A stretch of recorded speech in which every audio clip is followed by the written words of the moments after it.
Yo, what's going on, everyone? Welcome back to another episode of the WrestlePurists Worldwide podcast, episode 26, I believe it is, joined by the usuals, Ibu of WrestlePurists, better known as Backup Hangman, Joe Hulbert, and Manny the Hooper. And today we're going to talk a few contract news things popping up, Becky Lynch, Mercedes Moné, and a few other little things as well. And we're going to talk a little bit about this big meeting that Tony Khan's apparently having soon. Or we may have already had. We don't know. But yeah, man, we're going to get into it all. First things first, please like, subscribe, super chat if you're feeling generous. We always appreciate it. And Manny, the Hooper, how you doing? Good. Just woke up from a nap. Oh, no. I was scared. Yeah. He's defeated, man. I can't tell if Manny looks great or very bad. I can't. You're sort of glowing in some way, but you look very tired also. Well, I got a new setup, and Yes, I thought so. You're very bright.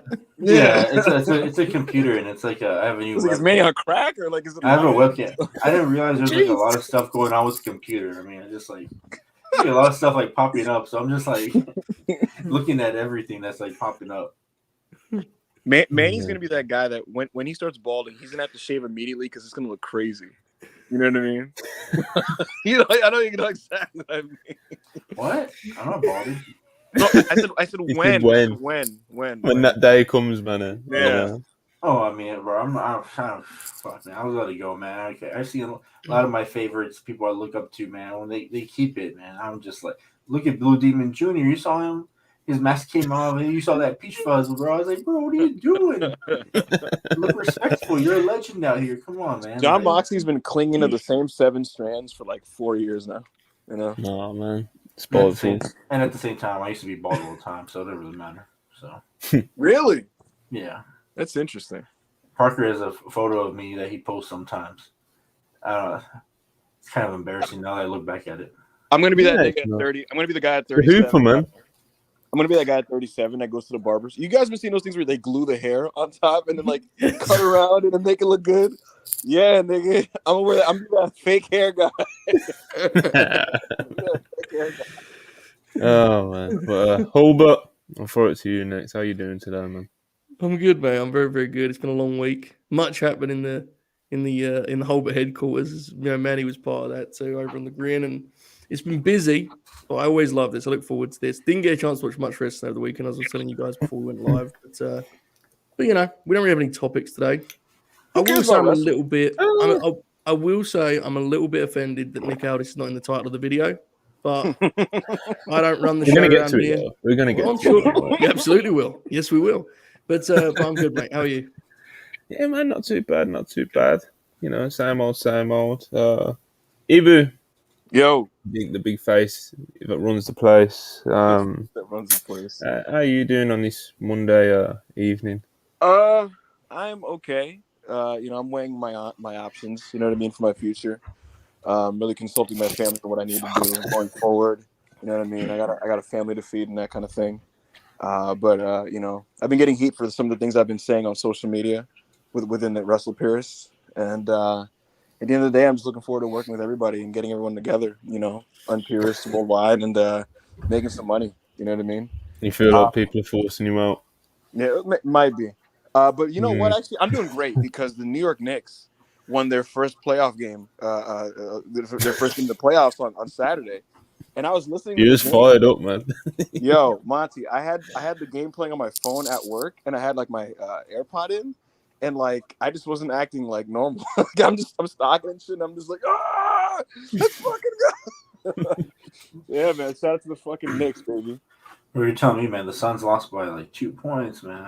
It was a hell of an opening weekend for the playoffs. I gotta say, you know. Wait, is this Suns bit? Is this like the Durant transfer? What's going on with the Suns? I've actually always. It's funny. People don't like rivals, but I've always liked the Suns. Monty, my favorite player was Charles Barkley. So.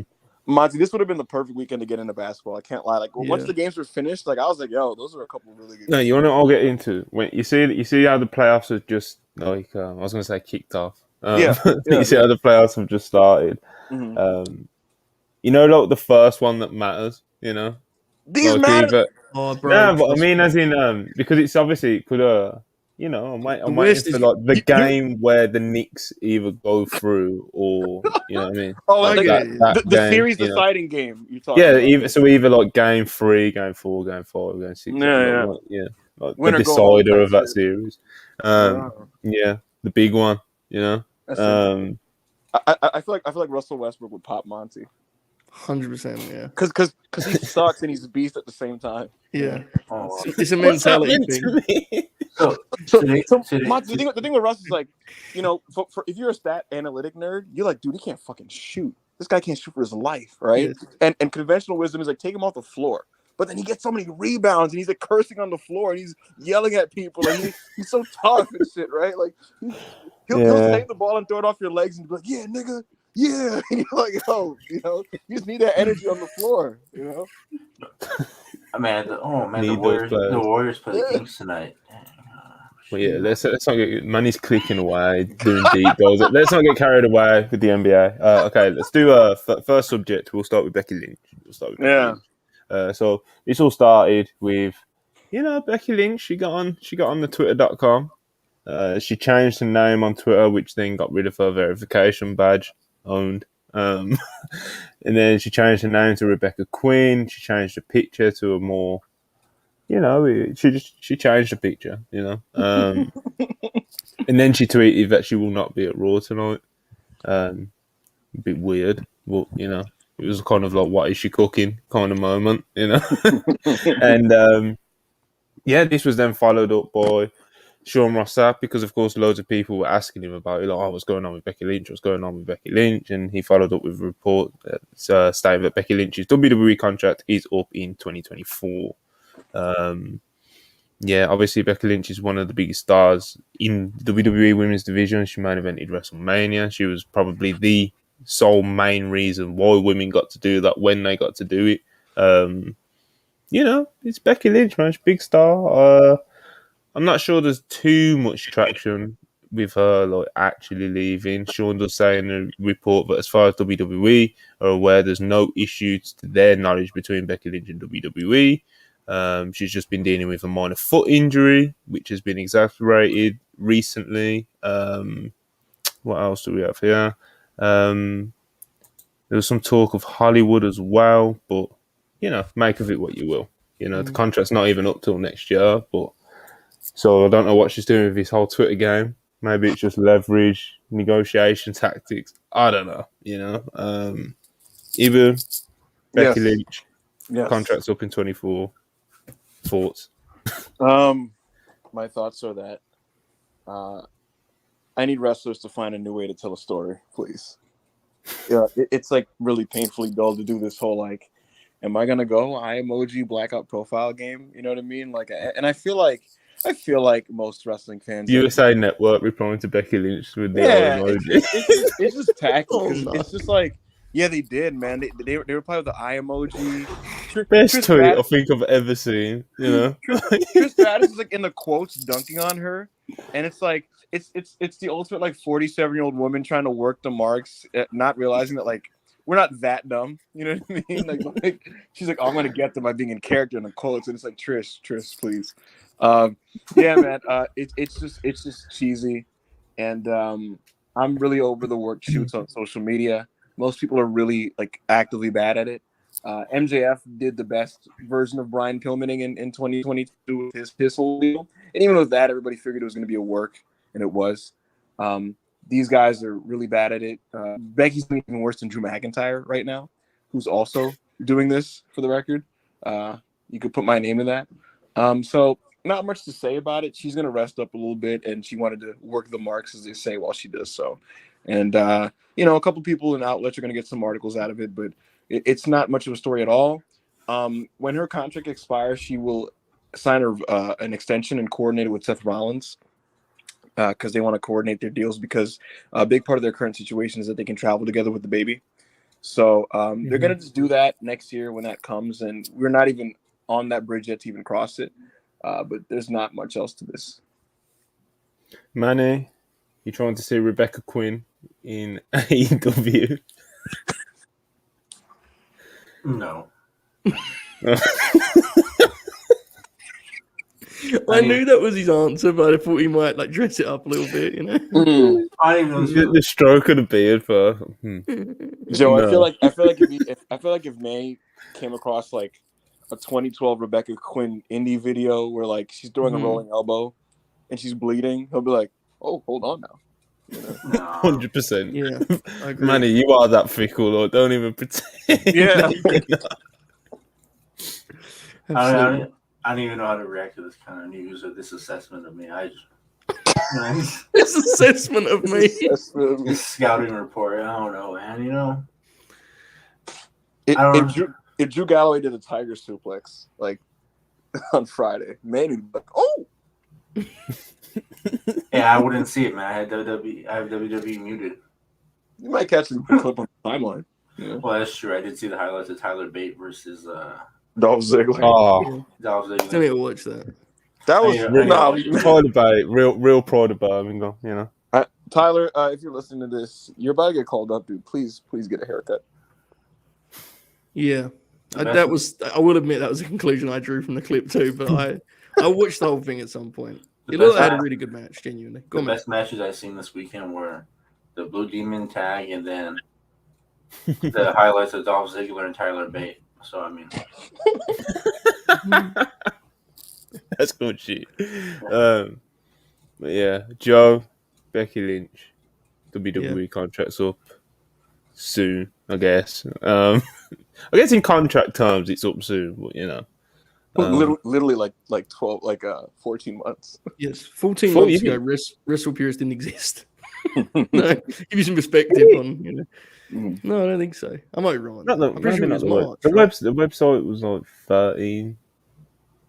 And it's almost been a year since we started the YouTube channel. WrestlePurists was in its double celebrate 2019 phase. You know? Factual.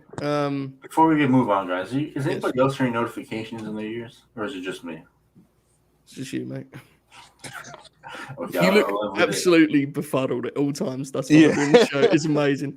Every 10 seconds, there's like a beam going off or a notification. Like, is anybody else hearing this, or is it just me? Joseph Holbert, your thoughts on this Becky Lynch thing? Well, it's fine. You're good, Manny. I haven't got many thoughts anyway.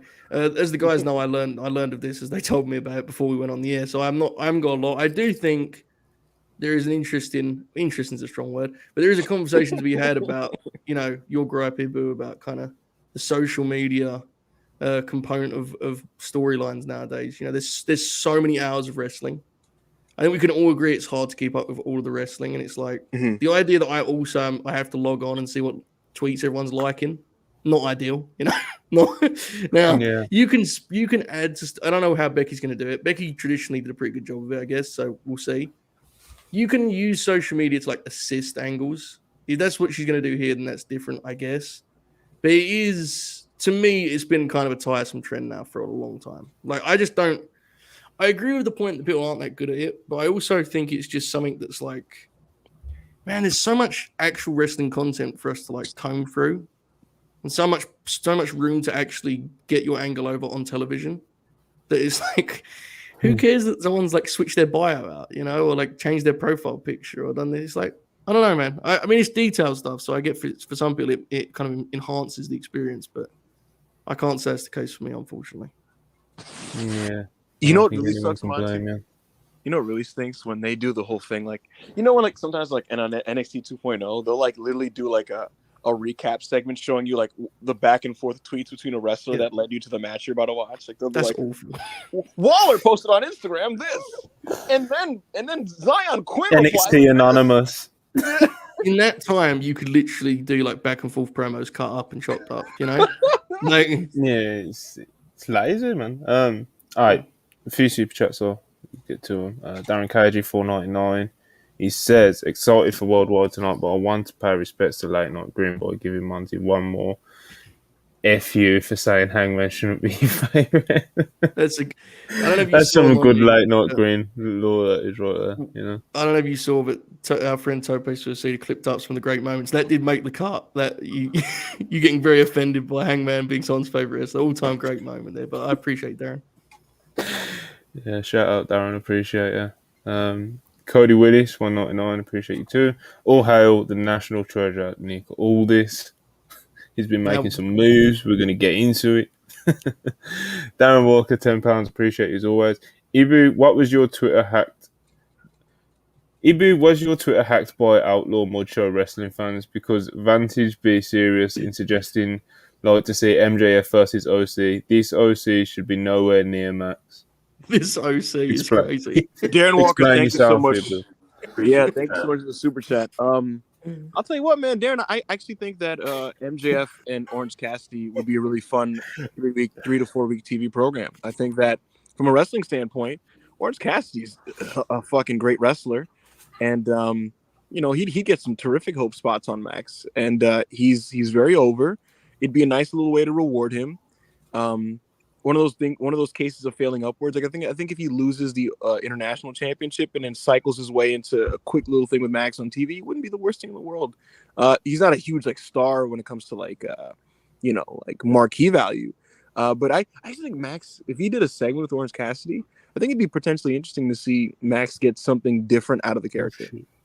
So yeah, I think as a segment, Max could do something interesting with him, and I think as a match, it'd be really, really good. So I'm all for it. An Orange Cassidy, Maxwell, Jacob Friedman TV match. Yeah, man, good stuff. Wow, yeah. Hard £5. Accidentally clicked on this, so we're just gonna read it out now. Appreciate it for the £5 though. Just caught up with some of last week's episode. Revive MMA Purist Montel. Bro, I wish I had the time, Yeah. It'll come eventually, when we all get rich and famous here, and I can pay people to do things, and I don't have to do anything, and I can start doing this all over again with MMA, Mm-hmm. But yeah, appreciate you have. Antonio Conte, $5. Montel, if Ibu leaves, I'm available, but we have to switch to a free guest panel with wingbacks. That's very That's good. good. That's it. Yeah, That's very good. fair. Also, that actively upsets both Monty and myself. So it's very, very good. It's good. It's good. Good bit. Good work. Jean Theodore, $2.50. Ibu contract news. Who keeps backup Hangman? Who keeps the name? Well, we did license it. Wow, you can give it to anyone. You could just give it to a new talent. Is that how it's going? Well, there might be some gimmick changes. There might be a mask added. I'll show up in the Fightful zone, and they'll say, "What's Backup Hanger doing in the Fightful zone?" I'll spell it a little slightly different. You know what I mean? And if Monty has a problem with it, I'll tie him up in litigation. Good shit. Jacob Donnelly, $5. Appreciate it. I feel like every modern wrestler watched one Brian Pillman workshoot promo and thought, "Hey, I can do that." Absolutely. Jacob, I don't think it's even that. I think they just read about what he did, because I feel like if you even watched his approach, you'd be slightly better at it. Yeah, it's definitely one of those things where people they like the idea, the concept. Yeah. And don't quite. They also don't appreciate how kind of singular Pillman was as a talent in terms of how legitimately, believably insane he could be on TV. Yeah, and off TV for that matter. Bro, Pillman worked Eric Bischoff. Yeah, while he was working for Eric Bischoff. Even though you want to know my favorite thing is that Bischoff still denies it.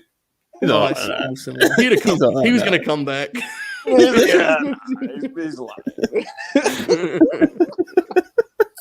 Bischoff's beast, man. That's one of my favorite Bischoff things. But it's still to this day, bro. Like, bro. The funniest one, Joe. I'm sure you've probably seen this thing at least once. In Pillman's ECW debut, he's going so nuts. Shane Douglas runs off in the locker room and trying to fight him, and then Heyman gets in between, and there's police, and then you can hear Shane yelling at Heyman, "Is he working or is he shooting? Like what's going on?" Yeah, man. Pillman. Shout out Pillman, man. Mm-hmm. There'll never be another, No. He's not like someone in the GOAT conversation per se, but it's pretty easy to say there'll never be another Pillman. It was also very much because of the time too. It was a perfect storm in that regard, that particular part of his career. I mean, the truth is, as a wrestler, Brian Pillman was in his prime in the early 90s, when he was really fresh physically. But that particular part of his career was very much a perfect storm. But yeah, absolutely.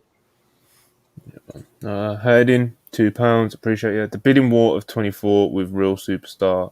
My God. I don't know, man. Oh no, man.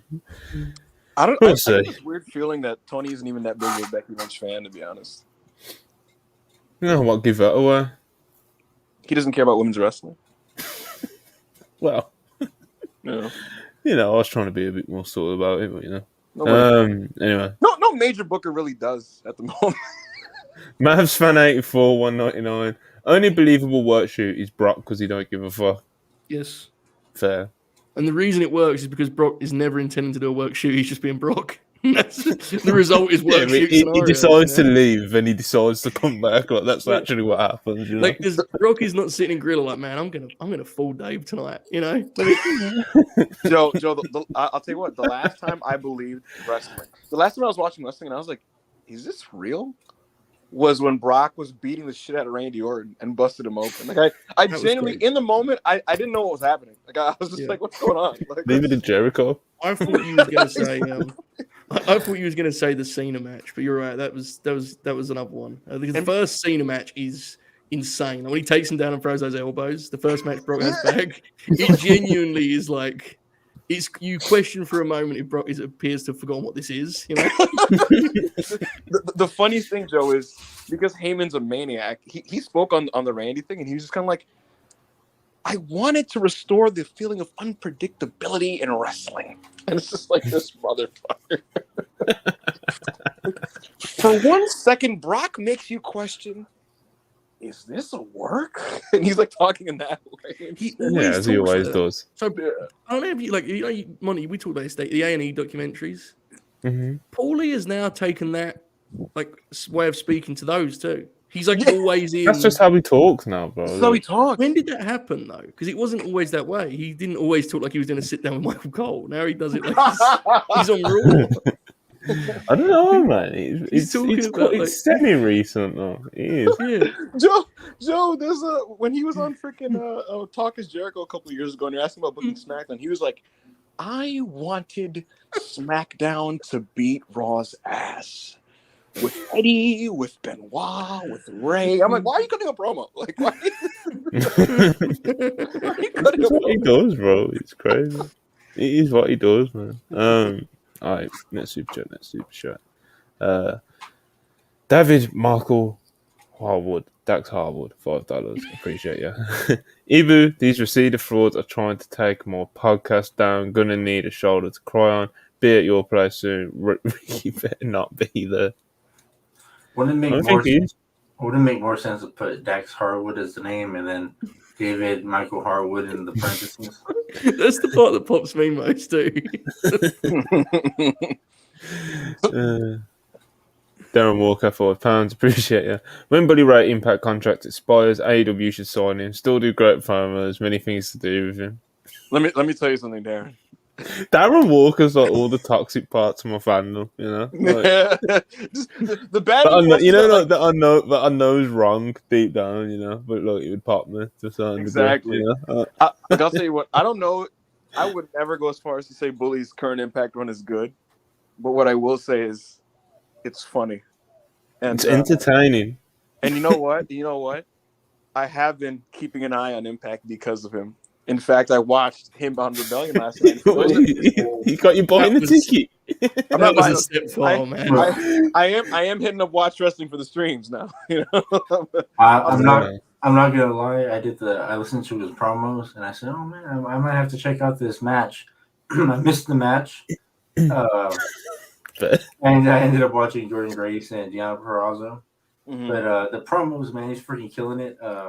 He's killing it. I did laugh out loud during when the refs beat him up during the ladder spot. Oh, I want to recap this. So for those that don't remember, here's a performance out here. If you guys remember, Will Hobbs won the Face of the Revolution ladder match, and in that match, the referees were holding the ladders for him. And Bully on the next night on his podcast was talking about how that's unrealistic and it's bad for wrestling, and referees shouldn't be in camera view holding the ladders. And people got mad at Bully.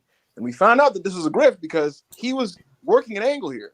Because at Rebellion, Bully was trying to do a move off a ladder to Tommy Dreamer to a table.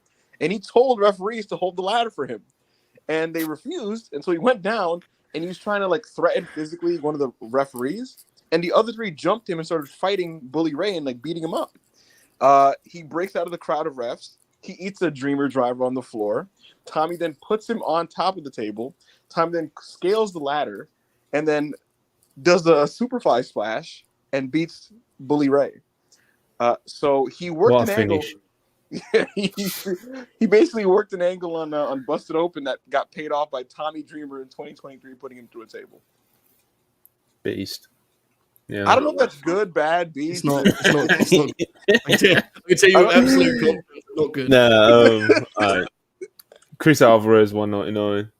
Appreciate it as always. Of course, one of the member of the WrestlePurists Galaxy. Monty should buy Fleet Week from Anonymous. That'll cost you a pretty penny, brother. Huh?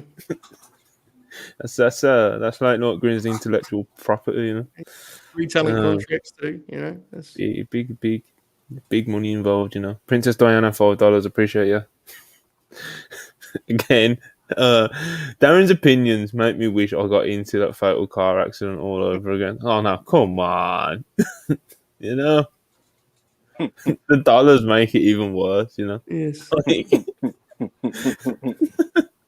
Mouse 84, 199. The only booker that did work shoot well was Inoki. No, he didn't. No, he didn't.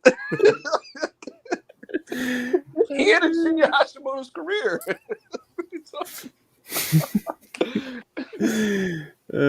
Good stuff, you know. Bruh, $5. What exactly does an EVP do? What did it take till All Out to tell there was an issue? Well, I don't know, man. You know, I don't know, bro. Exactly. We'll get. You know what? We'll get to this super chat. Then we're gonna get into we'll go into kind of the big meeting. Okay, Jericho has to beat Cole to get ready for Punk. Absolutely That's not. hilarious. No. Okay, one sec. Trust the process 34, 999. Appreciate you. What's the most ideal night for a second AEW show? Tuesday or Thursday seems best, but Turner has NBA, NHL at those days. This Saturday show is going to get absolutely destroyed in the 4-boys CFB, which will be a bad look. I mean, it won't be a bad look because people will take that into consideration. You know, Bro, I don't know if it's a bad look. I mean, freaking TNT's giving him more TV time. I mean, yeah. With rosters the sizes as they are at the big two companies these days, more TV time is a great opportunity to do better products. That's the key and word, stuff. though. You know? I was gonna say the way Monty worded that is key and also kind of funny. Yeah. No, I agree. It's definitely. So I didn't know a lot about the situation, but I was working on the assumption it was going to be an hour-long show, the Collision show that is the Saturday show. Nope. And now that we've got the news have been 2 hours, like I really hope some thought is being put into the actual identity of this show, you know, because Rampage's identity at its best was the format was completely different because it was an hour long. You know, like when it was good, I'm talking about maybe the start of last year, maybe. It's not quite that show anymore. But now that, you know, if this new show is going to be 2 hours, it's like, regardless of which day it's on, I think the more kind of interesting part and important part is how you differentiate it. I know there's been some talk about the talent, and we'll get into that when the time comes. But that's the real question to me. Like, it's going to be hard, man. There's a lot of content now, you know. Yeah, it's a lot. It's a lot of content, and it's it's one guy doing the bulk of it. Yeah. You know. I wouldn't be worried about like the presentation of the show, especially. Why not? Well, I know. You just cut me off before I could even say it. Dang. I'm sorry. Go ahead, Manny. Go ahead. I'm sorry. I think the guy that the show's rumor is supposed to be built around, I don't think he's going to let it be bad. That's just my thing. Manny actively hoping for like the Punk show, you know.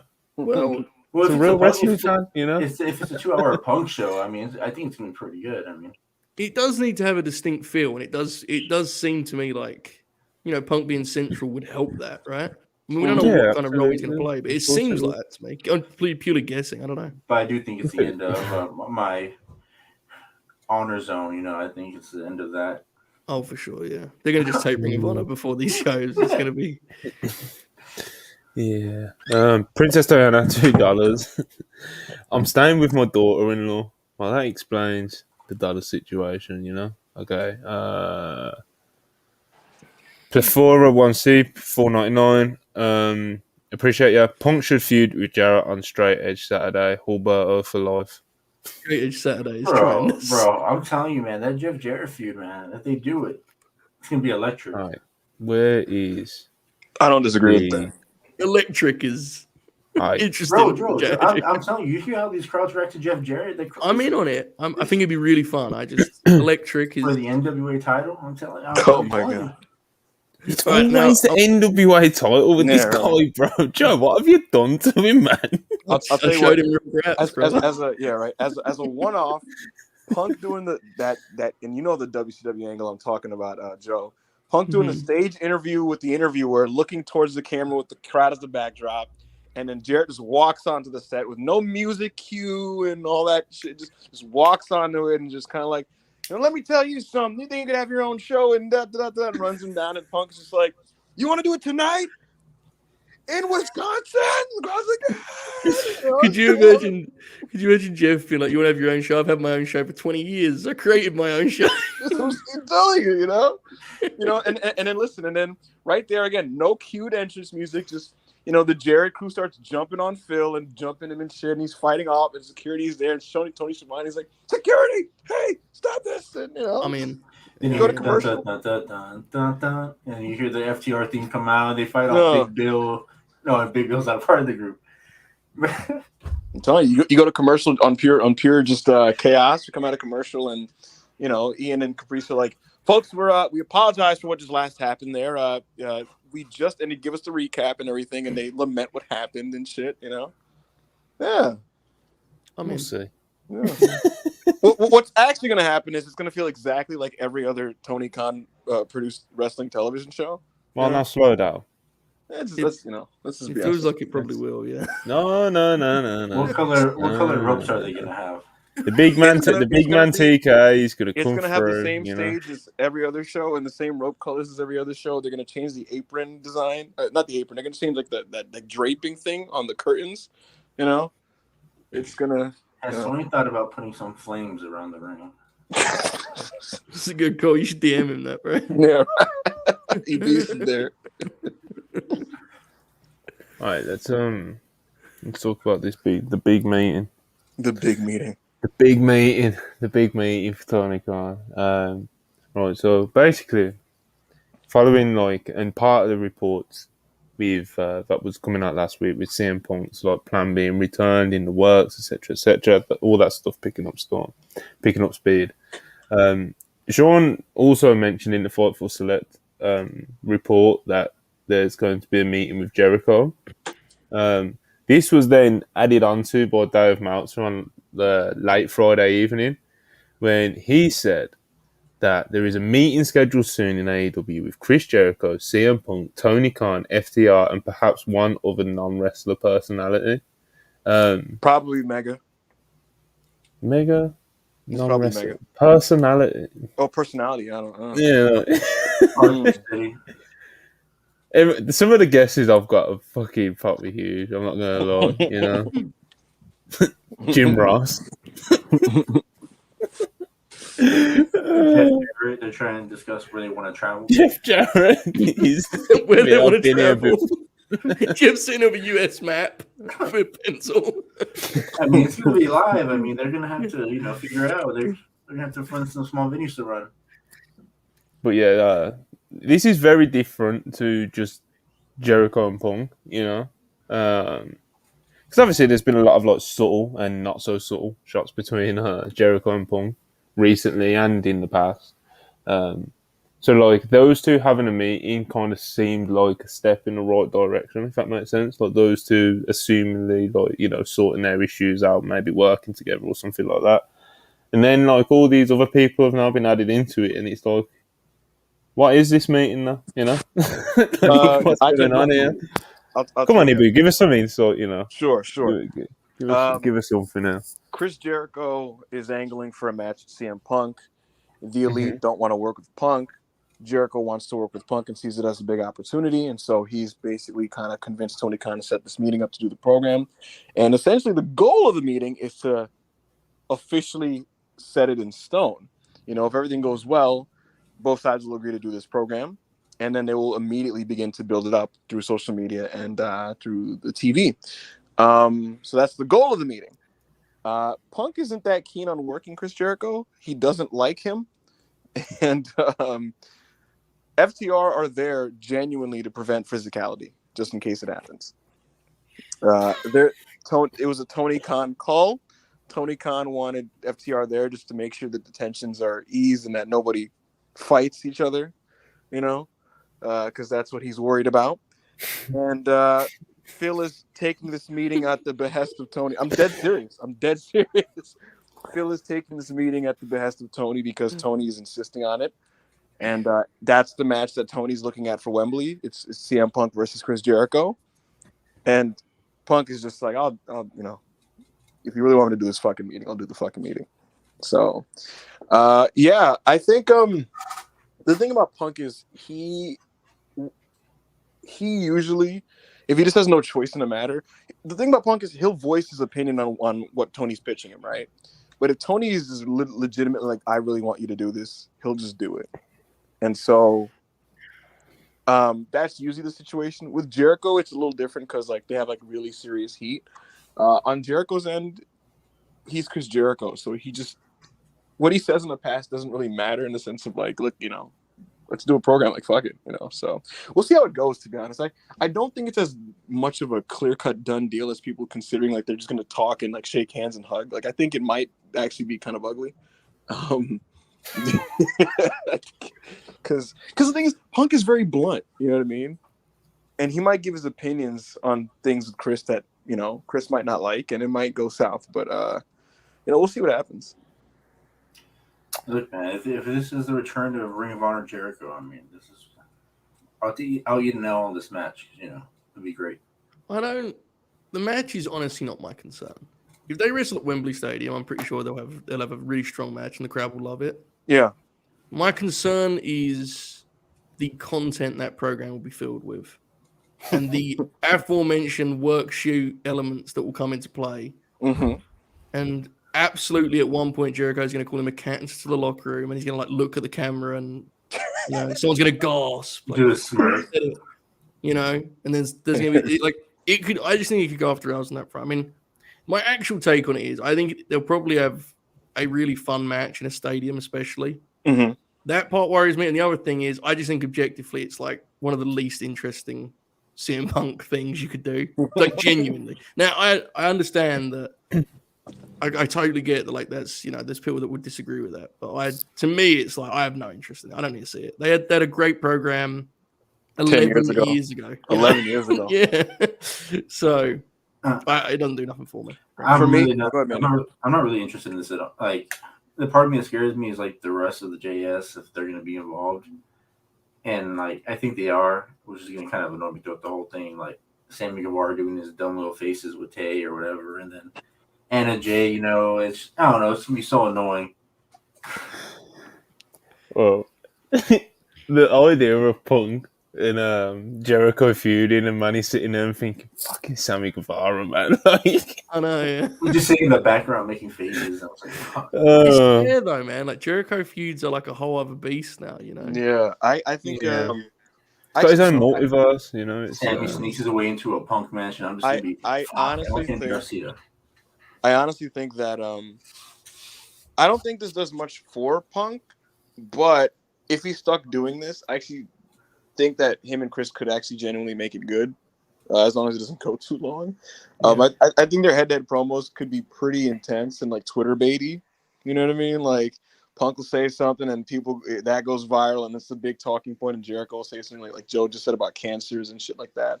And as a match, I think that with the AEW lack of restrictions and blood and stuff like that, I think they could probably have their best match together, to be honest with you, in Wembley. But like a lot of you guys, it's not my go-to thing that I want to see Phil do when he comes back. It's not really my go-to. I don't think it was on anyone's list, and that's not me. Except Chris's.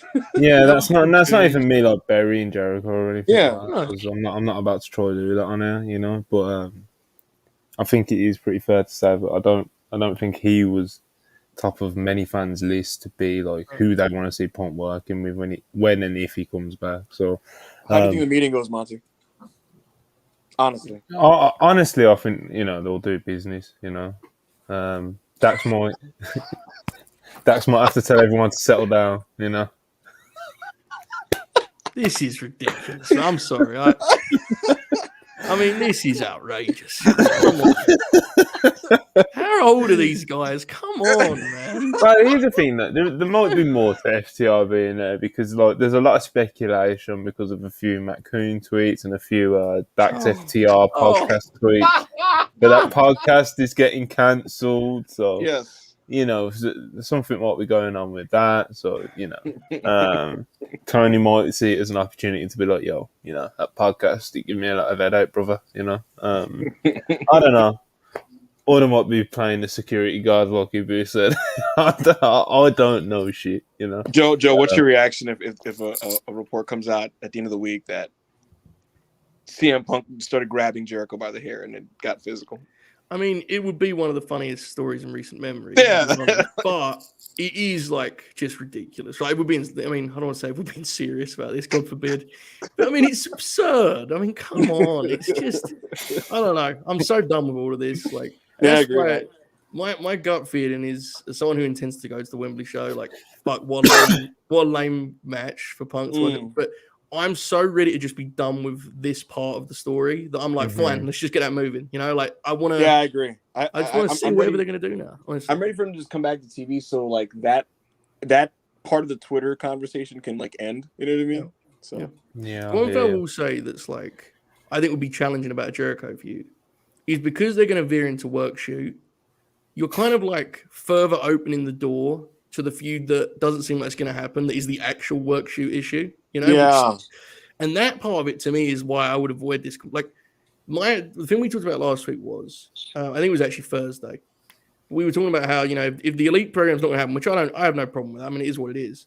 Yeah. Like, I think you'd be better off starting completely fresh with like wrestling conflicts on the television show. Going to like a B-side work shoot and be like, here's the work shoot we can do. So let's reference stuff that we can't actually get to the thing we actually want to see. To me, just makes it worse, But I hear you 100%. Yeah, I'm not sure. I don't know, man. I don't know what it's. There'll be a few funny nights on Twitter, I guess. It will. We'll see what's going on, man. Manny, you got anything to add? Big meeting.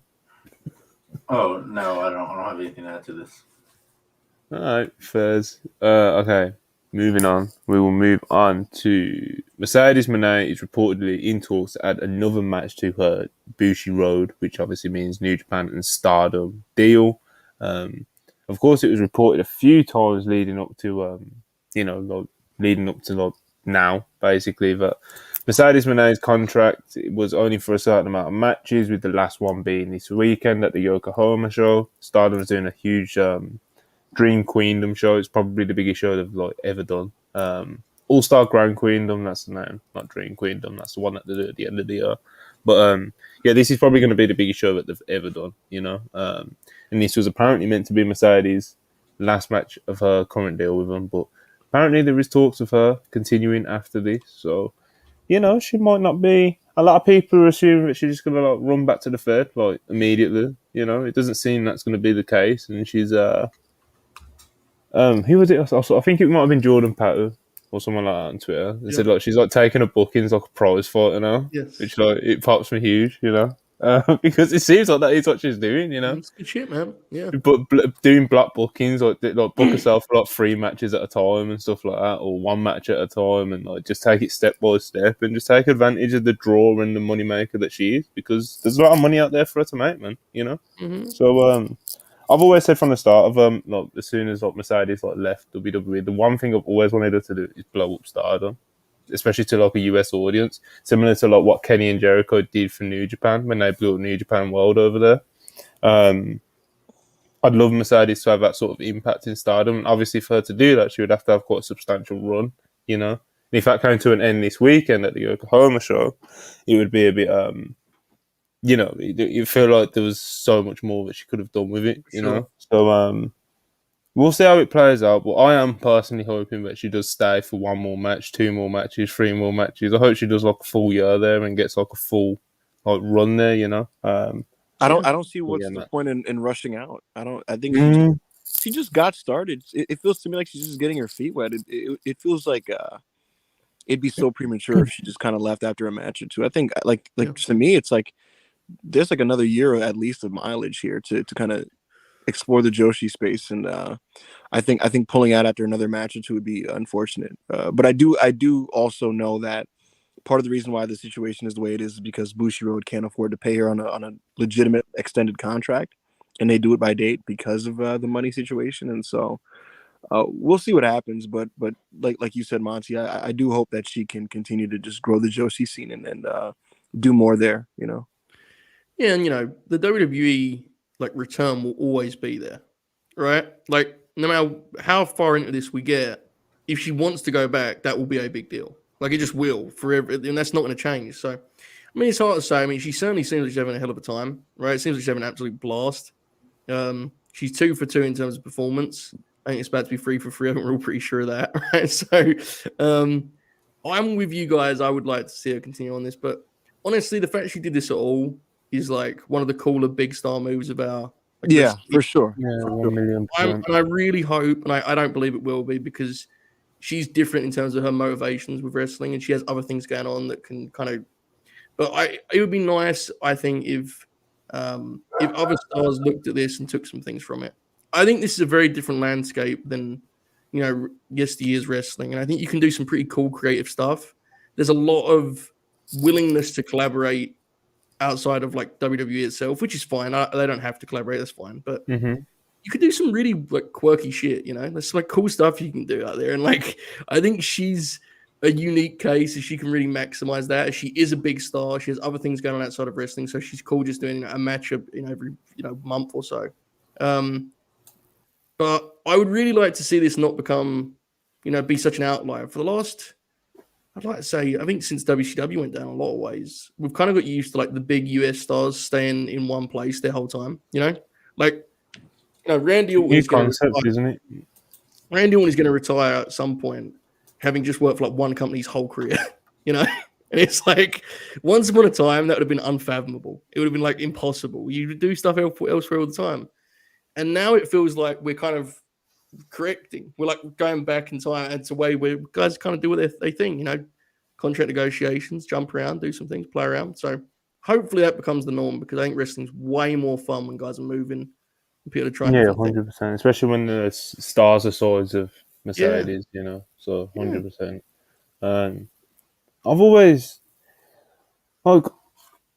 It's interesting because you hear like this recent report that she's in talks to add another match, and then you hear her where she teases about like she's waiting for the call for Forbidden Door or whatever it is that she said, you know, something to that effect. And it's like, how much of a sure thing do people actually know for sure? Like, of course, obviously we don't know shit because we're just, you know, 4 idiots on a podcast. But I mean, like the people who actually make the decisions and stuff, like. Do they like know that she's going back to WWE one day soon? Do you know what I mean? And if not, why is TK like not why is he not like calling her every day? You know? Like, I feel like there's a lot to that situation that just is kind of strange to me. You know, in terms of Tony dragging his feet on Mercedes and stuff like that. So is the assumption that she's not willing to sign a full-time deal? And so it would be a dates thing. Well, I don't know because that's the only thing. Like even that, I'll be honest, even that doesn't make a lot of sense to me because I still think you should try and make something happen. Yeah, but 100%. Like that's one of the only things I could kind of see being a. I don't know if it was actually even like reported as such. I think that might have even just been Dave speculating. I don't know, but it's like that was definitely a narrative that Dave went with. It's like, Sasha Mercedes, she doesn't want to commit. And if she's going to sign for AEW, she's going to have to commit for 3 years, and that means that might not open the door for WWE when she wants to go back there. And you said it like not that long, like as we was just talking about it, just like the WWE door's always going to be open. She could do a year at Stardom, sign a 3-year contract with AEW, then go back to WWE in fucking like 2030 or whatever the fuck if she wanted to, because she can. Like she's kind of like. it's Sasha Banks to them, man. Like, exactly, fuck me, like it's like that. They've had much lesser legends return, and she's like she moonwalks into the fucking Hall of Fame, So, and as long as she doesn't do anything fucking ridiculous, So, yeah, like I said, it feels like speculation. I don't know what he's heard, what he hasn't heard. He was the one guy that was right about her not going to AEW for that January show when everyone was laughing at him, when everyone was so sure Mercedes was going to show up in LA for Dynamite, and Dave was like the one person a few days before, like, yeah, it's not happening. And I'll say what you will about Dave, but like he sounded so certain, but it was almost like unsettling. So I just kind of believed him, and then it turned out that he was right. So yeah, man. I guess we'll see what happens with it. Manny, you don't want Rebecca Quinn in AEW, do you? Want Mercedes Moné in AEW? No, I mean. Oh, for fuck's sake! Oh my god. He's never beaten the allegations. Have you seen Kyrie Mercedes yet? Yeah, I saw it. Oh, okay, because I remember when we were going to talk about it, you didn't watch the match. I did watch it. He I didn't talk about it. That's the dumbest thing about that whole bit is he watched it. Oh my god.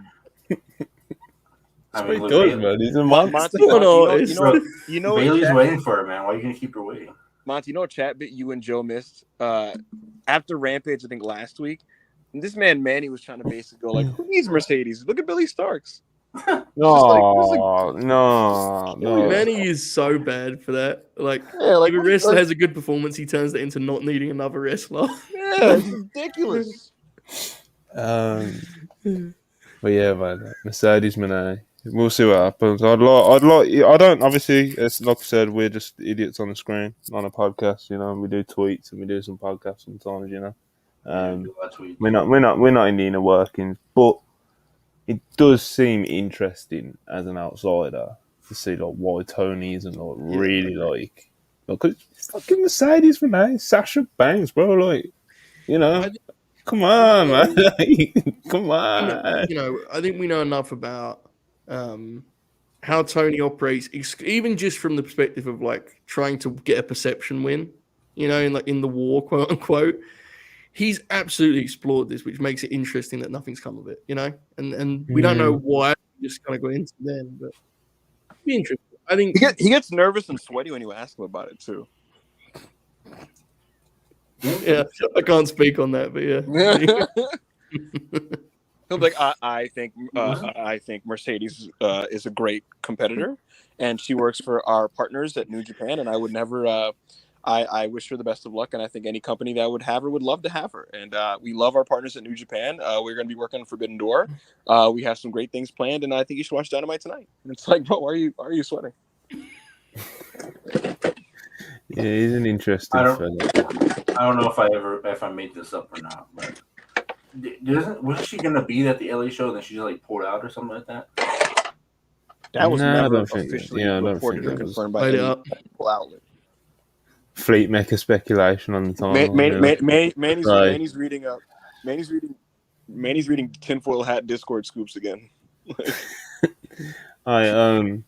This is just a quick one. We don't really need to discuss it, But apparently, WWE, according to PW Insider Elite, WWE and ESPN are apparently talking about working together on new projects.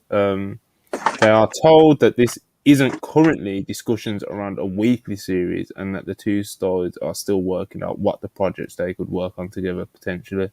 And it is in very early conversations, blah blah blah. But ESPN and WWE looks like there could be some traction there with them potentially working together again. They haven't worked together in, I think it's a couple years now. It hasn't been that long. But man, WWE, Nick Khan has been saying it, so they're open to working with everyone, man. That's basically what Nick Khan's been doing since the Endeavor deal. He's just going each there and everywhere on every like decent interview we can get, and just say, yeah, we want to work with everyone. If you want to sponsor us, if you want content from us, if you want this from us, like, come give us money, Yes. And that's what Nick Khan does, man. So this doesn't surprise me too much, to be honest.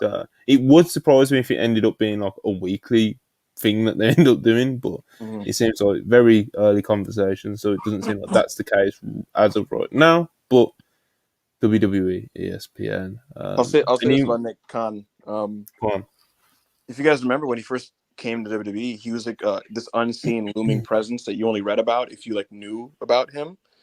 And lately, he's like everywhere. You know what I mean? He's doing interviews publicly. He's making sure he's in headlines. He's putting his face out there, and that's not a coincidence. It's by design. Like they want Nick Khan now to be this accessible, visible figure for WWE.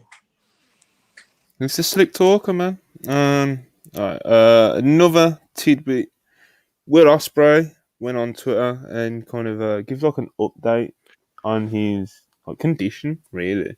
Talking about like how he's just got cleared 2 days ago, but his shoulder still feels a bit funny, even though he's cleared and he's done the strength tests and stuff. And he talks about how like his body basically isn't what it used to be, and he can't do all the stuff that he used to do because like, all these injuries build up, and as he's got heavier, because he's only been a heavyweight for like how long, but as he's got heavier.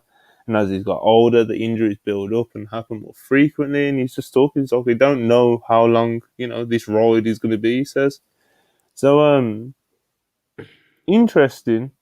Because obviously, like you said, like he feels like his shoulder's still a bit, not all there. But he's been cleared for it and he's going to be getting back to wrestling. And, bro, he's only like 28, And like, bro, if you've watched Will Ospreay, especially in like the past couple of years, like his work rate in terms of production in the ring and how frequently he goes out there to have like a 5-star match and not blow the roof off the building, and insane, probably more times than any wrestler in the world, if that makes sense. Like in terms of like going out there with that intention, like I want to go out there and have a fucking 12-star match right now.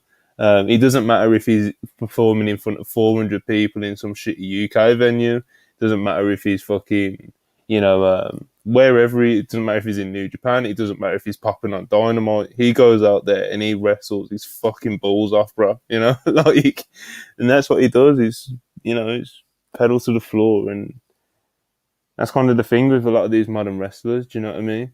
Because it's never the pace has never been pushed like this in ring, if that makes sense, like with the crazy shit that they do. And when you're someone like Ospreay and you take up like the almost like an old school schedule, like he's doing the New Japan tours and he's coming to the UK and he's fucking banging out a load of dates over here, then he's popping on Dynamite and he's doing that, and then he's wrestling Nick Wayne on GCW and Moxley at fucking, you know what I mean? And it's always been something I've worried about with Ospreay in recent years, to be honest. It's like, how long can he like do this? Like, because this run that he's on in ring at the minute is like, I can't think of the right word to say for it. Like, it's insane, He's an animal, but interesting. Obviously, he'll bring up talks about like his next contract and what he'll want to do. He talks about like maybe changing up his style and stuff like that, and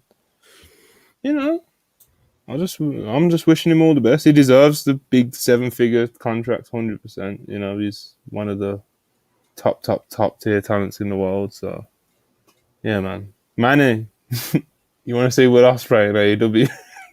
Of course. There we go. We found one. Oh, I mean, this guy's a freaking savage, bro. I need him and Rush go to have a match. I need them to have like a brawl. I think that's the next step in Will Ospreay's development as a wrestler. Lucha Brawls. There you go, Ospreay, if you hear this.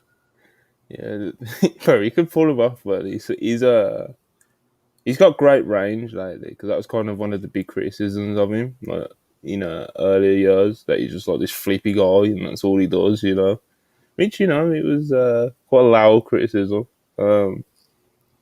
But yeah, ever since he moved up heavyweight and he's been in like the world title scene and stuff, he's an all rounder in ring, man. He's somewhat special, but like in the pace that he does, it comes at a price, Yeah, man. It's one of those things where like it's always funny, like when veterans or certain people advise on like altering your game because it's it's gonna hurt in the long run. And like sometimes you see fans and wrestlers themselves get really defensive at these things.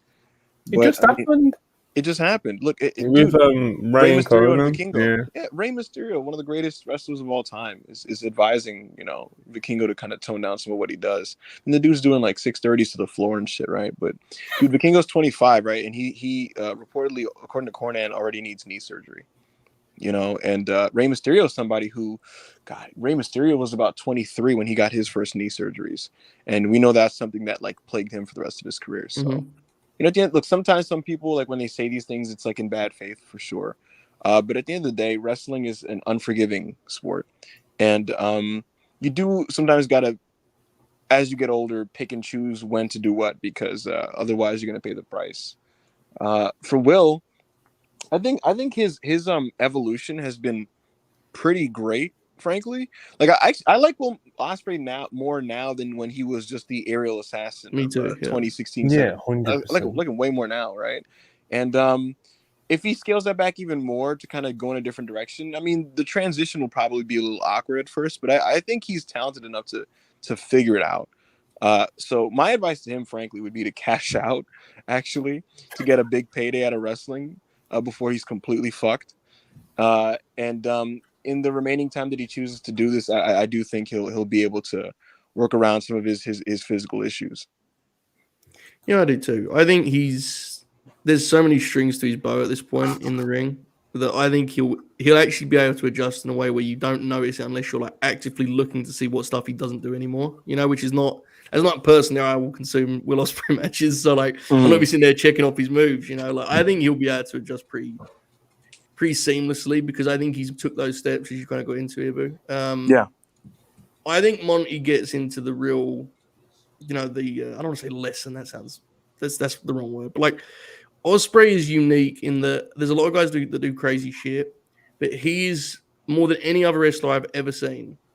He is the guy who tries to have the maximum performance every single time. Yeah, he's going for a 5 all the time. Yeah, I've seen it in person, and that is, I'm sure there's other guys who fit that bill, but that really, to me, in my memory, feels like a Will Ospreay trait to an extreme that I've never seen elsewhere. Like, genuinely. I've seen that dude have matches at York Hall in London where he could have easily just, like, packed it in for the night and the crowd would have been happy with that, and he just refused to and would take these, like, high-angle bumps on his head and stuff, and it's like, it's one of the things I like about most wrestlers and I admire about most of the wrestlers. It's why I always will feel comfortable putting my money down for a ticket to see him wrestle. But it's also one of the reasons I was always concerned about his health, because you hear about these injuries and he never takes a night off. It's like, it's ridiculous. So he's more than talented enough to adjust.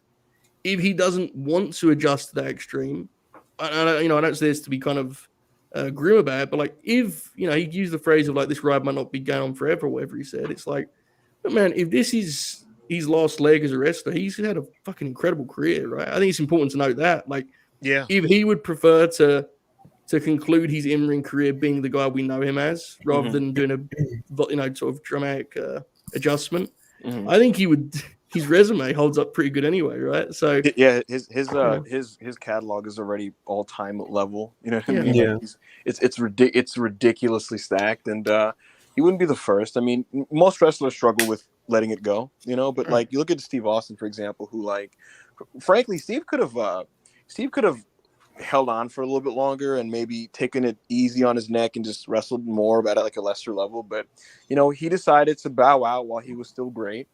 And there's other examples of this, whether it's Steamboat or other guys. So it's not unheard of. And if Will Ospreay says, I want to go out as Will Ospreay, I'm going to still be Will Ospreay. Right. So that means 2 more years, and fuck it. Like you said, so be it. And I think that's already enough for people to say like he's one of the best wrestlers of his generation. And I will say I try to avoid being the guy who comes on these podcasts and just like, this guy should go to AEW, because it's like, it's just kind of lame at this point, right? But it does feel like, to your point about cashing out, like that does feel like a very logical next step for him, because the AEW schedule, if you need it to be, can be pretty like, relaxed, honestly. Like you could absolutely pay Will Ospreay big bucks to do 1 major match a month and probably get a return on investment just because how good that match would be, with the right guy. And I don't think that would even be that noticeable because a lot of the guys rotate that way on TV. So, Yeah, but most of Yeah. the talent don't even wrestle enough, you know. So Right. like, yeah, he could easily. The thing with him is like Tony would absolutely sign him, and people say like he doesn't want to move to the States. He doesn't even have to, you know. Like he could literally give Tony 12 matches in a year and then just cash out and take it easy. right. And he's that. I mean, there's a lot of guys who can give you good in ring, but he's not like a guy who can give you great matches. Like he'll give you, classics, right? And Yeah. I think that makes the most sense. But it's a matter of what he wants to do ultimately. He stole the show with Orange Cassidy on Forbidden Door. I was gonna bring I know, that up. I know Orange Cassidy is like he's really good. Like he's really good, Yeah. you know. But like to steal the show that stacked with that talent on it, like with Orange Cassidy, is like absurd. You know, like he didn't really have any right to do that, and he did it. You know, like this is the sort of caliber wrestler we're talking about. So, I mean, you know. you saw it when he was in AEW, like even before that, right? The stuff he did on TV, it's like he's a wrestler you can genuinely draw a name out of a hat and be like, yeah, he'll probably produce something pretty damn awesome with that guy, you know? Like it won't be hard to find great matches Really easy. anywhere, yeah. So yeah. Let's talk about some of the wrestling over the weekend. All I got from this conversation is that Vikingo has stronger knees than Rey Mysterio. They lasted a couple years longer. This is the thing, man. You might be wrong because Ray got him at 23, man. Yeah, but Ray is wrestling longer, bro. Vikingo's not been wrestling that long. Well, Ray had already been wrestling like 10 years at that point, you know. True. Ray started wrestling when he was like what, 13? I'm not gonna let you get this stuff right. Something crazy, bro. Let me check this page match real quick. Oh fuck! Ray started in Mexico as Colibri in 1989, and Ray turned 20 in 95. Yeah, Ray was like 14 years old. He's an animal, you know. All right, let's again let's get to this week. Let's before Manny's on the cage match. I want to start with Capital Collision. Obviously the big New Japan show in Washington. There was a couple thousand people there, you know, as there usually is for these New Japan shows. They don't draw like the big, huge houses, but you know, they get a few. Hey, man, Vikingo's a 10-year vet right here. He started in 2012. Doing what? Yeah, I question this. You know. Anyway, let's just move on. You can go all day about this. Manny, you don't want to get Manny on cage match looking up luchas. Yeah. But yeah, man. Capital Collision New Japan show. We had there was a few standout matches in it. You know, a lot of good reviews on Zack Sabre Jr. versus Tom Lawler. There was a Tomohiro Ishii match versus Al Desperado. It was main evented by Aussie Open versus Tanahashi and Okada. Motor City Machine Guns. Tanahashi apparently got hurt in this, and I don't like to see the old man out there hurting himself. You know, fucking, I love Tanner. You know, when he gets hurt, you're like, no. Yeah, bro. when I found out, I fell to my knees. I was like, not Tanahashi, bro. Not Tanahashi. That's what I mean, bro. That's a real baby face right there, man. But yeah. Manny, did you catch any of this show? Who caught some of this show? Joe? I saw some of it. What did you see? I saw the Tom Lawler fight match. Fight. It was awesome. They were, we got. Hold on. Before we go, I need to talk about freaking Zack Sabre Jr. Man, all your matches don't have to go 14 minutes, man. Like, come on, bro. You might have a 15-minute time limit. Doesn't mean you gotta go 14 minutes with everybody. Like, come on, man. Well, this Manny was 13 minutes and 12 seconds. So this one was 13 minutes?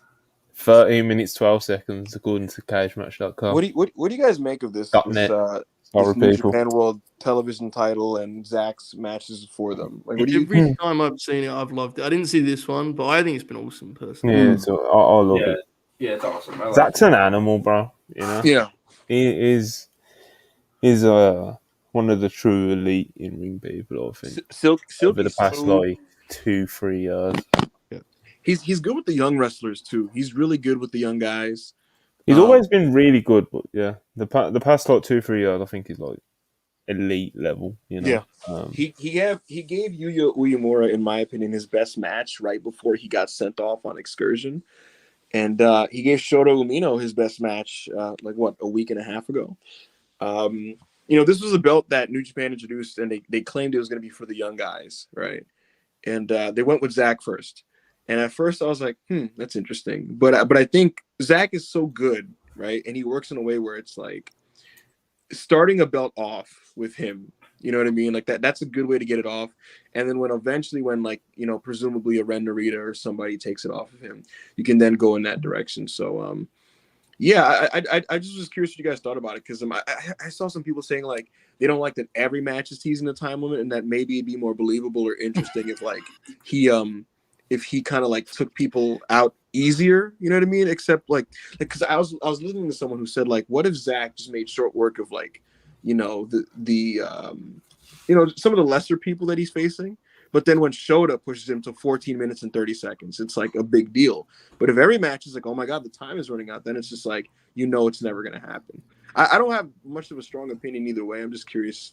I think just my personal take would be, I think that's a more valid critique if the time limit was 30, maybe, where if a guy got to 27, 28, it'd be like, oh my God, this is a war.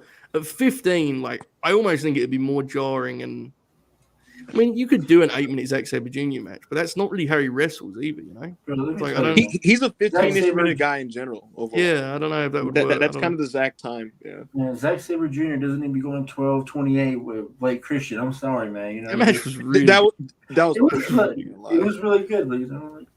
I don't know, man. I like that. That's the other thing about Zack's talent.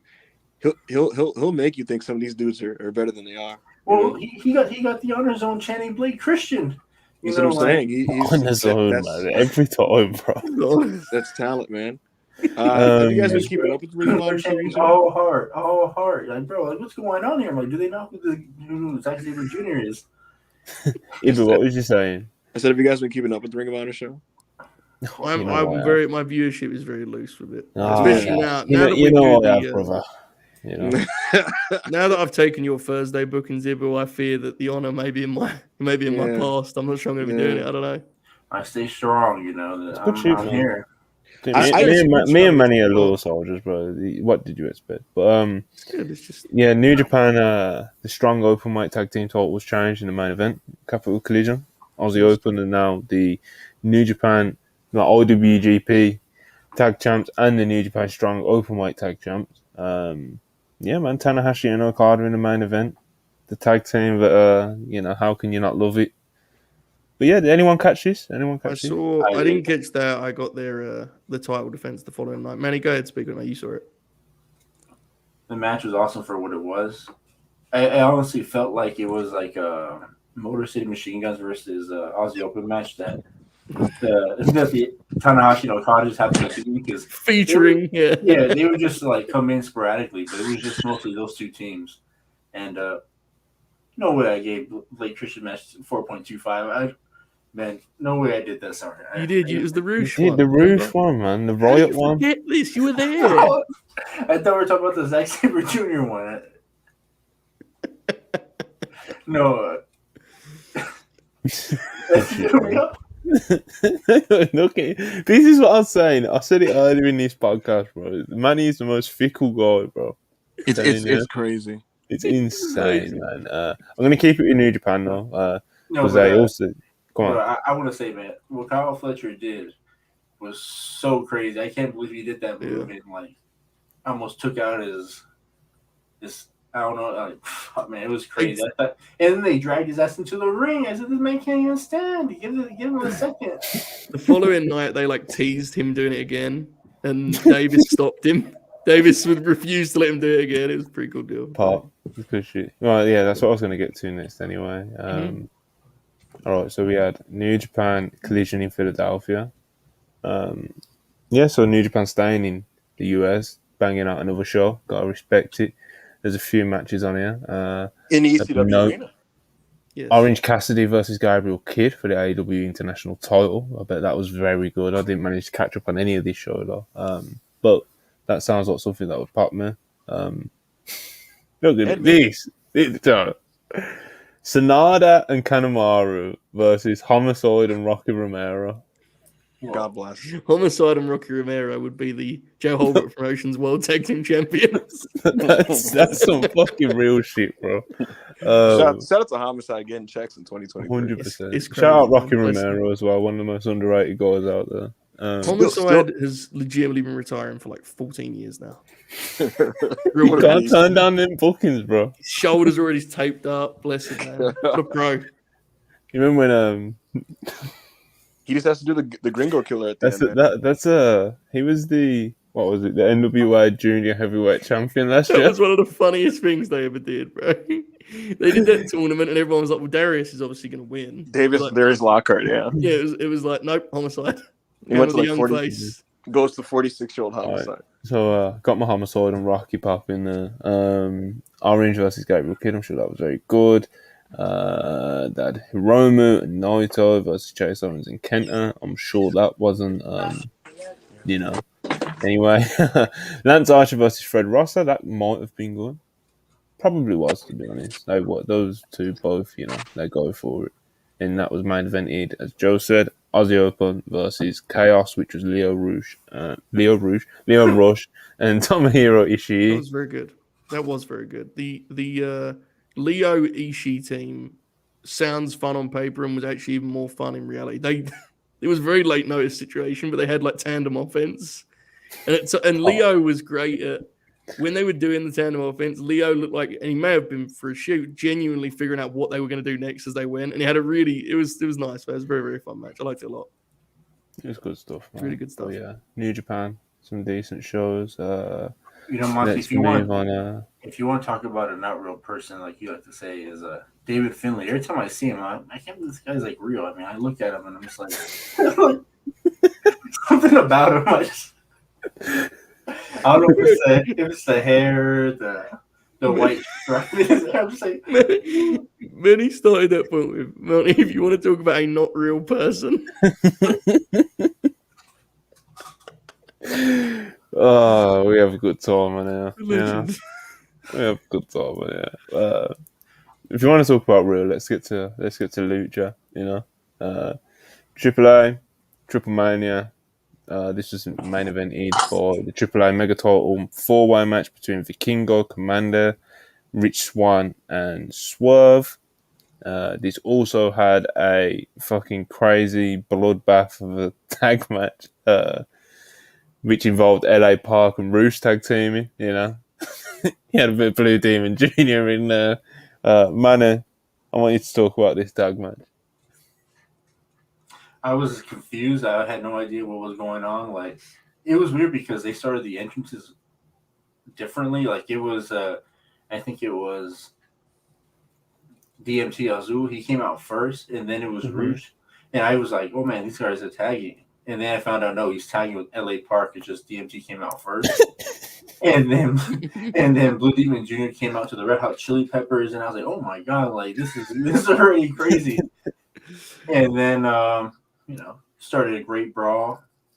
Roosh fucking just tore up Blue Demon's mask, and he was bleeding everywhere. And then at one point, LA Park just lost his mask. He was just having, he looked like Bane out there. And I said, what's the point of having the mask? Everybody knows who you look like. Roosh has color, and then the ending. Oh my god, it was beautiful, man. Freaking LA Park just kicked him in the dick, and he just went down, and then Roosh in the dick, and then freaking Blue Demon Jr. got the win, and then now Roosh and LA Park going to the next round. So I recommend everybody watch it. This is 5 stars on the list. I'm gonna write a review about it. I'm just gonna rewatch it because it was awesome. I skipped the match before this one because it was 2 shitters. The match was bad. You don't even want to watch it. It was bad. I'll tell you this, man. These messy, bloody lucha brawls with funny stipulations are my favorite thing about AAA. I get into this more than like the big matches with like the high flyers that are notable because they're just I don't know. They're just so weird, you know. Like they're weird. They're old school. They're kind of dumb. The vibes are great. They usually involve at least one or two veterans that are just kind of making it happen in there, you know. My favorite being the Pentagon Villano Cuatro match from last year. I believe it was last year. Yes. But yeah, these always pop me. Roosh is great with the intensity. Like that's his thing, you know.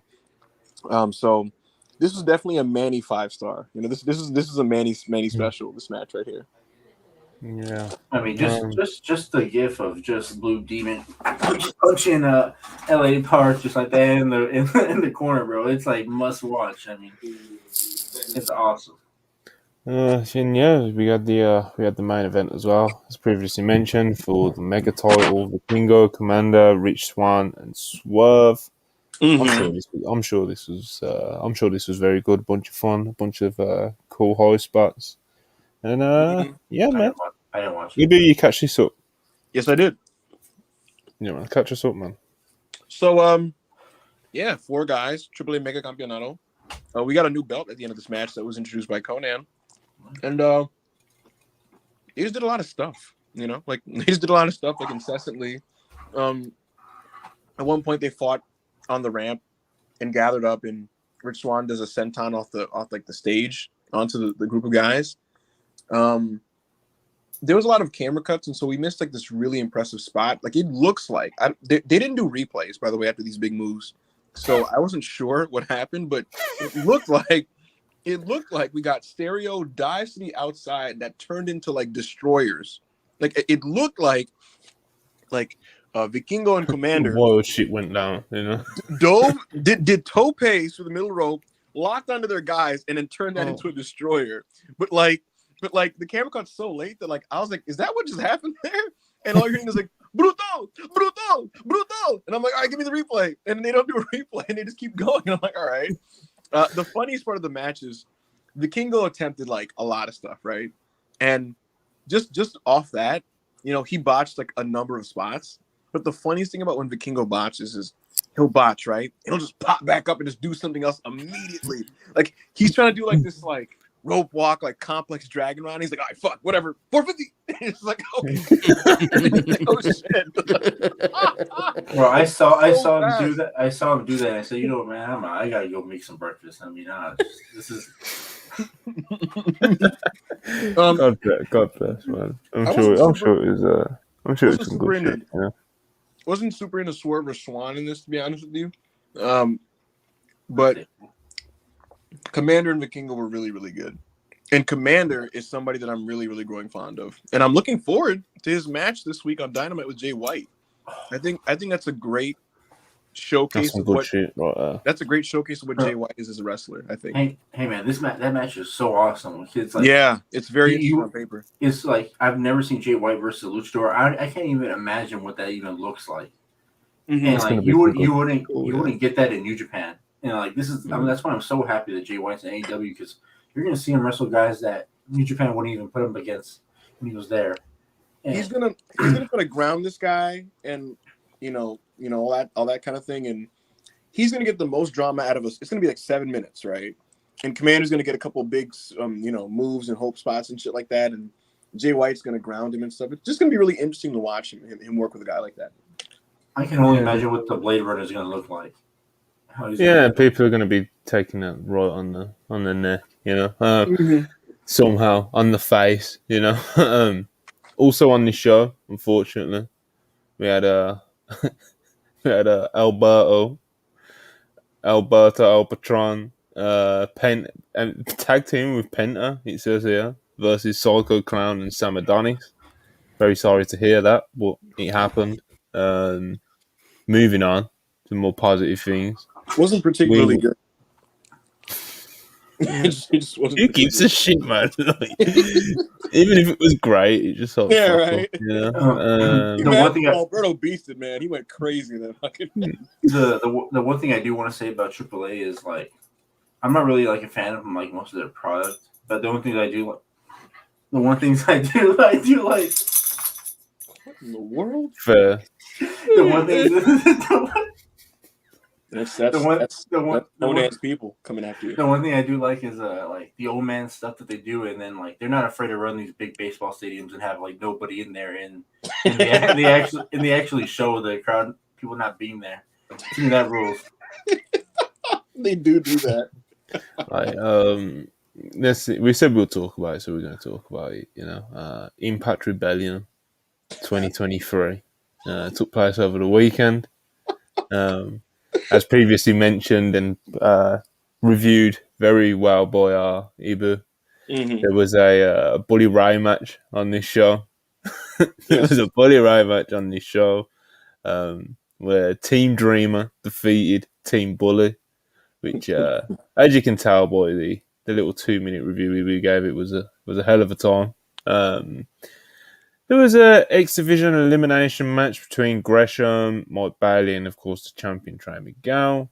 What else did we have on this? We had Kushida and the Steve Bullet. Mack. Yeah, we had Bullet Club, Ace Austin and Chris Bay versus Motor City Machine Guns. We had, and obviously the two big matches, the two world title matches for the two vacant world championship belts, because Impact got hit with some rotten luck earlier this month. Last month, maybe now, when both of their world champions went down with injuries. So yeah, for the men's world title, we had Steve Macklin versus Kushida, with Steve Macklin coming out on top. They're doing like a big angle with Scott D'Amore, and there's like heat there, and Nick Aldis has now debuted for Impact Wrestling, and seems to be going into a program for the World's Heavyweight Impact Championship. Yes. With Steve Macklin. Joe, Nick Aldis. Well, I have many questions. Firstly, why did this take us 1 hour and 27 minutes to get to the real story of the day? Secondly, I don't know what you're laughing about. I'm not sure about that. Not confusing to me. But nonetheless, the game changes now, right? And so it's about time we have a shift in this business. And I'll just say, AEW won't be the only promotion running Wembley Stadium in the coming months and years. Oh, come on, man. Hey, listen. Real Nick world Aldis. champion. When you've been the world's champion, it means something, It does, Streets man. don't forget. It does. Nick Aldis and Steve Macklin are going to have the most made fun of 3.5-star match of all time. Honestly, even if I don't like that, I'm gonna pretend I like it. Well, There'll be a calm down, review man. on WrestlePurists.com. Steve Macklin's really good, man. I don't know what you're talking about. Well, man, that's why I said 3.5-star match. It's going to be the most made fun of match that's like pretty fine, like it's pretty good. Yeah, probably some good shit. Then for the women's title that was vacated by Mickie James, we had Deonna Purrazzo defeating Jordan Grace. Deonna Purrazzo's the new world champ. The women's division, new knockouts champion, as they call it over there. And Jordan Grace's contract's apparently up in the coming months. So we'll see what she gets up to. My instinct is that she probably re-signs, to be honest. Yeah. But we'll see what she does. She's always been kind of an interesting one because she's got like her exclusive content page. She was doing powerlifting, now she's doing bodybuilding. So like she definitely divides her time. Like she definitely is like a part-time wrestler, and she's been vocal about it. So it seems like the WWE job seems like something that just wouldn't suit her lifestyle, Then like AEW, that's where it kind of gets a bit interesting, I think. So, but like I said, my instincts kind of tell me that she'll probably re-sign with Impact, to be honest. So, what do you guys think? Yeah, I'm the same. Her living situation right now is Impact is very convenient for her. She was offered an NXT deal 2 years ago, and it's just nowhere near as much money as she makes right now with Impact and her exclusive stuff. So, with Jordan, I don't really see her making any drastic changes, but selfishly, I think a lot of people don't realize just how good of a wrestler she is. No, she's awesome. She's really, really good. Like she's like up there when it comes to American women's wrestlers, to be honest with you. So I'd like to see her kind of mixed up with some other different girls, but it's up to her, and I don't really see her changing her situation. Yeah, well, it's just one of those let it play out situations. All right, we're going to finish up by doing some quick fire super chats. All right, Mason 199, appreciate you very much. He says, will the writers' strike affect the WWF? I don't think so, but bruh, $2, appreciate it. You think Punk would put the Elite over? I'll quickly throw this Yes. one around. Yes. Yes. Ibu, yes. Joe, yes. Manny, Yes. yes. Jacob Donnelly, $5. I'll never understand how Jericho became a central figure in this situation. What a carny. It's what he does best, Jacob. You know, it's what he does best. Oh, I forgot to add, I wish Chris Jericho was in these Lucha Old Man tags. I think it would be some of the greatest content we've ever seen. I don't disagree with that. I don't disagree with that. Yeah. I tagged him. He didn't respond that. You know, All right. he needs to do it. All right, this is a good one. $2 from Josh Baker. Appreciate it very much. Who's the biggest carny? Double J, Y2J, Punk, or Callis? I'm going with Jarrett. Yeah, just Jarrett. I'm going with Jarrett. Or maybe Jericho. Nah, Cat, you going with Callis? Callis is cunning, yeah. Not to be trusted. Have you ever seen the photo of Callis in like the Japanese like airport with like a Callis is like it's so overt, almost like Callis is an animal, Callis, you know. Yeah. He's an animal. Anyway, fair. Ibu, half $2. No, £2. Does Punk recent IG story 3 hours ago mean anything? What was his IG story? I'll look it up right now. All right. It was a picture of Wembley Stadium. No. Can you imagine? It was Judas playing over the top of it. I don't even know. Playboy X. Go on. He didn't post anything. All right, Playboy X 199. Appreciate it. Jericho will genuinely have go away heat from me. Very spiteful, but fair. No, bruh, $2. Appreciate you again. Dax and Jericho are gonna have podcast heat. Sounds bad. Yeah. Darren Walker, £5. Appreciate you again. AEW miss out on a top tier talent like Nick Aldis. Oh my god. This guy, a great wrestler, a great talker. He looks great too. He would add a touch of class to AEW. Such class, brother. This is like Nick Bockwinkel. Yeah, right? Yeah. Yeah, man. I'm ashamed. That was too far. My apologies, folks. That was bad. Darren Walker again, appreciate you with the £5. Agree with Manny on Billy Stark. She's a fantastic wrestler. She's only 18. She developed promo skills when she gets older too. Got so much potential. Thank you, Darren Walker. See, the real respect's real. Darren is. You know. And my star win, $5. Cole Fletcher is an amazing wrestler with a lot of potential, but he stresses me out with those outside the ring high spots. Oh, that's what he does, bro. He's an animal. I think he forgets he's tall. So yeah, probably. You know, forgets he's a big man in there. Bruh, $2 again. How do y'all rank all the Buddy Club leaders? Oh, fuck. In terms of their actual runners leader, Vega and White are probably the top two, right? Because AJ and Finn were not. They didn't have. I've probably got Omega, White. But Omega Finn purely on the basis that he started it. Yes, yeah. Then AJ, and then did Carl ever lead? So I wasn't going to do the bit. Evil, you know, I wasn't going to do the bit, but AJ always used to say that Carl was the leader and he was the ace. Right? That was the way they used to explain it. But I was not going to do. I didn't want to litigate that at this hour. That's how they represent themselves. Yes. Look, I'll say this, man. What I'll say about Jay White is he was single-handedly keeping the stable important and relevant, and you know what I mean, like together. Because I think he was more important to Bullet Club at the time that he was in it and leading it than some of the other guys, in the sense that like Kenny Omega was leader of Bullet Club, but Bullet Club had not like very little to do with a lot of what he was doing at the top, at his peak of his New Japan stuff, and so that's kind of my thing on it. Jay White was a great leader in that sense.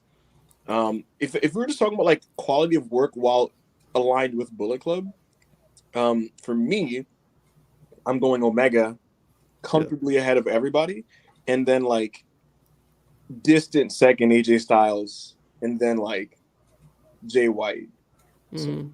I'm gonna go. It's hard. I never really considered Omega the leader of the Bullet Club. I always just thought he was like subset of with the elite, you know, and they just have the Bullet Club branding. So I'm gonna go with Finn, Jay, AJ, Omega, and then Oh my God. David Finlay. yeah, David Finlay. Finley, I only have Omega that last because I never really saw him as Bullet Club leader. He was just the elite, you know. By the way, Clark Connors joined the Bullet Club this weekend, and that might help him. You know what I mean? Bree Woo 199. Nick Aldis versus Bully Ray in 2023 is nasty. Listen, Yeah. The Not Ibu me. Holbert dream match. yeah. Dan Walker £2. No Double J on podcast. No Double J slander on podcast. He's a great wrestler. He is, man. He's a carny though. he's Double J, man. He's a He real wrestler. embraces it, bro. Yeah, he embraces it, brother. You know, bro. Branavan in the live chat. I said evil, man. My bottom three would be, I don't know who I'd actually put last between evil and Finlay. Wait for worst Bullet Club members? Worst Bullet Club leader. Cody. Like evil, like even though Jay White was around when Evil was there, it's like Evil was like leading in his own, like, you know, the House of Torture stuff, which was Bullet Club. Like, you know, it was like this weird thing. Yeah, that Evil time was brutal, bro. The Bullet Club has been kind of a mess the last few years with the splitting of that and just all the business regarding that. I wonder if they can bounce back. I know there's been some stuff with El Phantasmo splitting and going baby now, and you know, Finlay leading, and now we have Jay White starting the Bullet Club Gold. Oh yeah. Anyway, Yeah. before I get too depressed, Joe's face. let's get out of here, man. Has anyone got anything they want to plug? No. No. Go Knicks. All right. Go Knicks. Of course, please like and subscribe if you haven't already. The likes especially, they go a long way in helping support the channel and stuff like that, especially this video in particular. We appreciate all the super chats that have been sent, and we will catch you tomorrow with Dumb Guy Live with, of course, P, Jamie, and Murph. I've been myself, Ibu, Joe, the Hooper, and we will catch you next time. Peace.